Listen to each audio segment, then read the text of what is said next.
কি ঘটনা বলো, কি ঘটনা? এরা টাকা বিলি গিয়েছে আমার বাড়ি, যা আমার বউয়ের সাথে ঝগড়া খাজিয়ে। পরে আমি এদেরকে সুন্দরভাবে কইলাম যে ভাই আমার কাছে তো এখন টাকা নাই, আমি আপনার ডিসেম্বরের 15 তারিখের মধ্যে পরিশোধ করে দেবো একবারে। এই কথা কইতে এরা আমাকে আর আমার বউ টানি হেসড়ি বাইরছি কি মাঝে ডাঙাইতে ডাঙাইতে নিয়ে আসতে যাচ্ছিল। চিল্লে শুনিয়ে আমার গ্রামের লোকজন আসছে, তাদেরকেও ধরিয়ে ওরা আমার কাছে মারামারি শুরু করছে। আমার একজন ভাই অসুস্থ, এই মেডিকেল থেকে ওরা আমার 5-6 জন ছিল।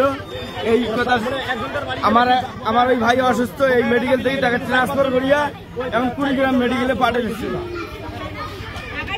ঘটনা কয়টার দিক ঘটনা? এই 10:30 বা 11:15 আজকে। জি আজকে। অফিসারদের নাম জানেন? ওই অফিসারদের নাম জানেন? 2 জনকার নাম জানি, আর বাদ বাকিগুলোর নাম জানি না। একটার নাম হলো শহীদুল আর একটার নাম হলো নুর আমিন। এই সমিতির নাম কি? এই সমিতির নাম হলো SKS।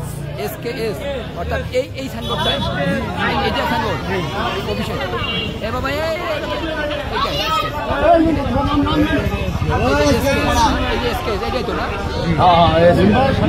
अभी रुपये मेंबर साक्षात करना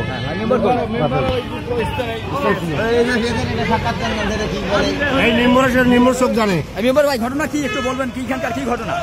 আমরা শুনছি কিস্তির টাকা মিলিয়ে তর্ক বিতর্ক হচ্ছে। এক পর্যায়ে ওখানে ওই এই SKF এর লোক ওইখানকার শহীদুল নামে এক চ্যাংড়া টানি হেসড়ি বের করবে ধরছে। তার স্ত্রী বাধা দিলে তার স্ত্রীর লোক আঘাত দেয়। আমরা পরবর্তীতে ওরা সংখ্যাবদ্ধ জনতা কিছুটা হইলেও হাফেজুলকে আমরা গুড়ি ফেলে দেয়। হাফেজুল অসুস্থ অবস্থায় মেডিকেলে আছে, এখন রাজারহাট মেডিকেল থেকে কুড়িগ্রামে গেছে। 3 জন আর একজন মহিলাকে ওরা থাপড় মারছে, চর মারছে। এই পর্যায়ে আমরা একটু বসলে, ম্যানেজার ভাই বসলে, পুলিশের সহায়তা চাইলে পুলিশ আসলে ওরা উত্তেজিত জনতার সামনে আসামি ধরার জন্য উদ্যত হয়।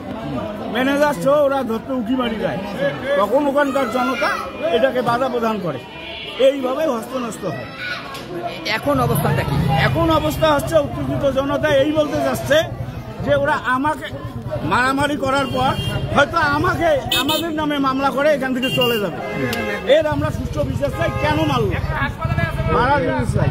একজন হাসপাতালে আছে মুমূর্ষ অবস্থায়, তাকে কুড়িগ্রাম ট্রান্সফার করা হয়েছে।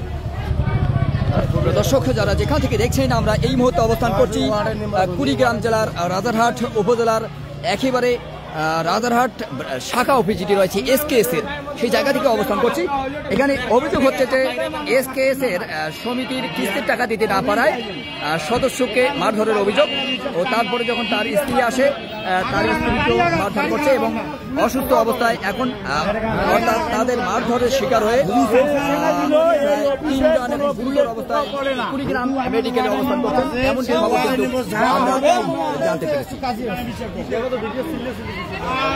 আমরা দেখবো যে সেখানে চলতেছে কিনা, সেটি আমরা দেখবো যে আসলে ঘটনা কি ঘটছে সেটি আমরা দেখবার জন্য চেষ্টা করবো।